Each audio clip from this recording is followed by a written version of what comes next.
గద్దరన్న ఫౌండేషన్ నిర్వహిస్తున్నటువంటి కార్యక్రమంలో పాల్పంచుకుంటున్న ప్రతి ఒక్కరికి విప్లవాభివందనాలు. గద్దరన్న గురించి మాట్లాడుకోవాలంటే గంటలు కూడా సరిపోవు, కానీ తక్కువ సమయంలో మాట్లాడక తప్పలేదు. గద్దరన్న ప్రాథమికంగా ఒక మానవతావాది. ఆ మానవత్వాన్ని చాటే క్రమంలో, ఆ మానవత్వాన్ని పెంపు చేసుకునే క్రమంలో ఆయన బుద్ధిస్ట్ అయ్యిండు. ఈ భారతదేశంలో ఉన్నటువంటి కులవర్గ సమాజాన్ని, ఈ పీడిత తాడిత ప్రజల్ని విముక్తి చేసే క్రమంలో ఆయన మార్క్సిజాన్ని అధ్యయనం చేసిండు. ఆ మార్క్సిజాన్ని అధ్యయనం చేస్తూ ఒక పాటగా ఒక మాటగా ఈ భారతదేశ విప్లవానికి ఒక వేగుచుక్కయిండు. ఆ క్రమంలోనే ఆయన ఆ జీవిత ప్రయాణంలోనే పీపుల్స్ వార్ పార్టీ ఇచ్చినటువంటి పిలుపుకి, కార్యక్రమాలకి ఒక కార్యకర్తగా, ఒక నాయకునిగా, ఒక సైనికునిగా చంద్రబాబు నాయుడు ఆ రోజు అమలు చేస్తున్నటువంటి, ఆ ఎన్టీఆర్ ప్రభుత్వం అమలు చేస్తున్నటువంటి ఆ మారణకాండకి, ఆ నిర్బంధానికి ఆ రోజు పీపుల్స్ వార్ పార్టీ ఇచ్చిన పిలుపుని అందుకొని ఇప్పటి ఛత్తీస్గఢ్, అప్పటి మహారాష్ట్రలో ఆయన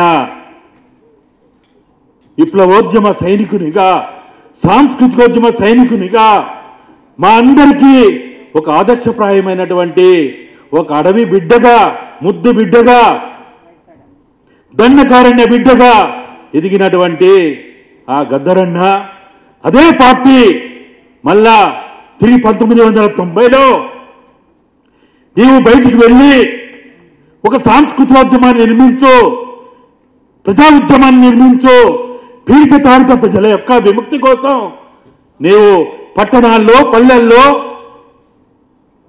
కార్యక్రమాలు నిర్వహించమని మళ్ళా పంపితే వచ్చినటువంటి గద్దరన్న ఆయన బాధ్యతలు నిర్వహిస్తున్న క్రమంలో అనేక ఆటుపోట్లకు గురైండు. అటువంటి గద్దరన్న ఈరోజు అనేక వివాదాలకు కూడా కేంద్ర బిందువు అవుతా ఉన్నాడు.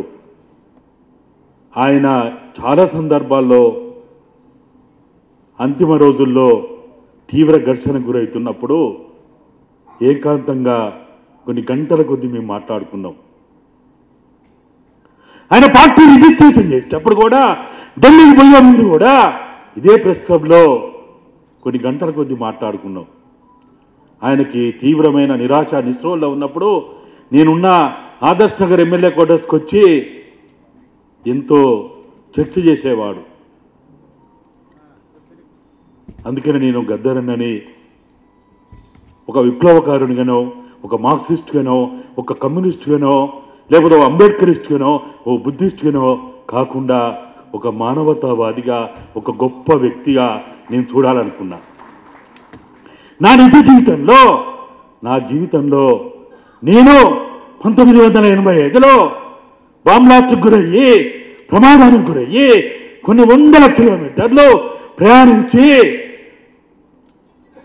కోమాలోకి వెళ్ళిపోయి ప్రాణం పోతున్న దశలో ఫస్ట్ ఎయిడ్ ట్రీట్మెంట్ అయిన తర్వాత నాకు ఈ పరిస్థితి ఉందని ఎవరో చెప్పగానే నన్ను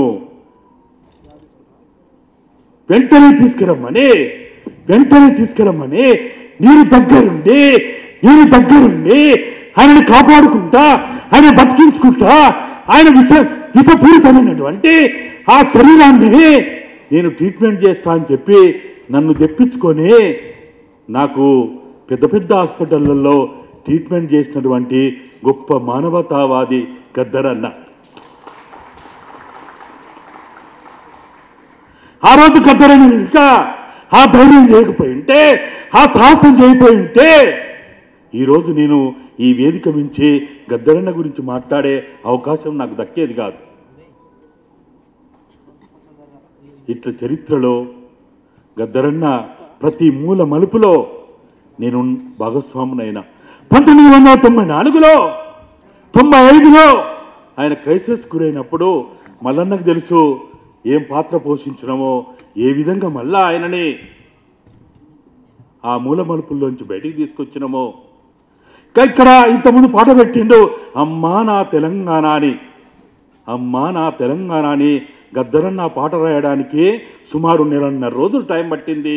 1996 నవంబర్లో పాట మొదలు పెడితే జనవరి వరకు ఆ పాట రాయాల్సిన పరిస్థితి వచ్చింది. ఆ పాట రాసిన తర్వాతనే అమ్మా నా తెలంగాణ అనే తర్వాతనే ఫిబ్రవరిలో భువనగిరి గంట మీద తెలంగాణ ఉద్యమానికి నాంది పలికిండు, వేగుచుక్కయిండు.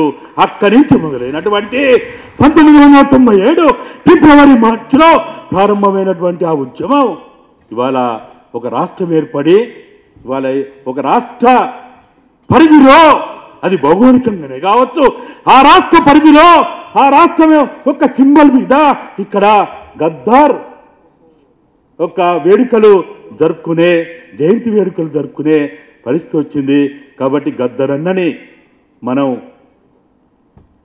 ఎవరు అవునన్నా కాదన్నా, చాలా కొంతమంది చెప్తా ఉంటారు గద్దరన్నకి శత్రువులు లేరని. అది తప్పు. గద్దరన్నకి శత్రువులు ఉన్నారు. గద్దరన్నకి దోపిడిదారు శత్రువులే, భూస్వాములు శత్రువులే, పెట్టుబడిదారు శత్రువులే, సామ్రాజ్యవాదం శత్రువే. అన్నిటికంటే మించి ఈరోజు ఈ దేశాన్ని ఎదుర్కొన్నటువంటి మనవాదులు ఆయనకు శత్రువులే. ఆయన శత్రువులని నిలదించిండు, ఉత్తరించిండు, పోరాడిండు, చివరికి ఆయన ప్రాణాలు అర్పించుడు. నిత్యమెట్ట సమాజం ఆయనకు శత్రువే, వర్ణ వ్యవస్థ ఆయనకు శత్రువే, మనువాదం మనస్ఫూర్తి ఆయనకు శత్రులే. కాబట్టి గద్దరన్నకి అవార్డులు ఎవరు ఇవ్వలేరు. గుమ్మడి విట్టలకి ఇవ్వగలుగుతారేమో కానీ, గుమ్మడి విట్టలకి అవార్డు ఇవ్వగలుగుతారేమో కానీ గద్దారికి అవార్డు ఇవ్వడం అనేది ఎవరి తరం రాదనేది మనం గొంతెత్తి చాటాల్సిన అవసరం ఎంతైనా ఉంది.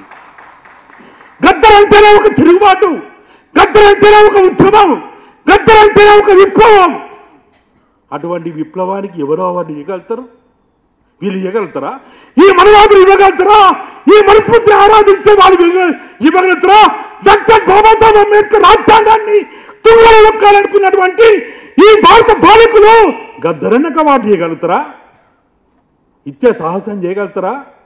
కాబట్టి గద్దరన్న పీడిత ప్రజల గుండెల్లో గద్దరన్నకి 5% ఈ దేశంలో ఉన్నటువంటి 5% వాళ్ళు శత్రువులే. కాబట్టి 90% మాత్రమే గద్దరన్న మిత్రులు, గద్దరన్న అభిమానులు. ఈ వర్గీకరణ చేసుకోకపోతే గద్దరన్నని మనం జయంతులు చేసుకున్నా, వర్ధంతులు చేసుకున్నా దానివల్ల ఏం లాభం లేదు. గద్దరన్న జయంతి అంటే మనలో ఒక స్ఫూర్తినివ్వాలి. గద్దరన్న వర్ధంతి అంటే మనకు ఒక స్ఫూర్తినివ్వాలి. ఆ స్ఫూర్తి బాటలో ఖచ్చితంగా ఫౌండేషన్ ముందు పోతుందనే ఒక నమ్మకంతో సూర్యం పిలవగానే ఇక్కడికి వచ్చిన నా అభిప్రాయాలు తెలియజేసిన కొంతమందికి ఇష్టం లేకపోవచ్చు, కష్టం అనిపించవచ్చు. కానీ ఈ మనువాదాన్ని ఓడించకుండా, ఈ మనస్ఫూర్తిని ఓడించకుండా, ఈ వర్ణ వ్యవస్థను ఓడించకుండా డాక్టర్ బాబాసాహెబ్ని మనం గౌరవించినట్టు కాదు, గద్దరన్నను గౌరవించినట్టు కాదని నా అభిప్రాయం.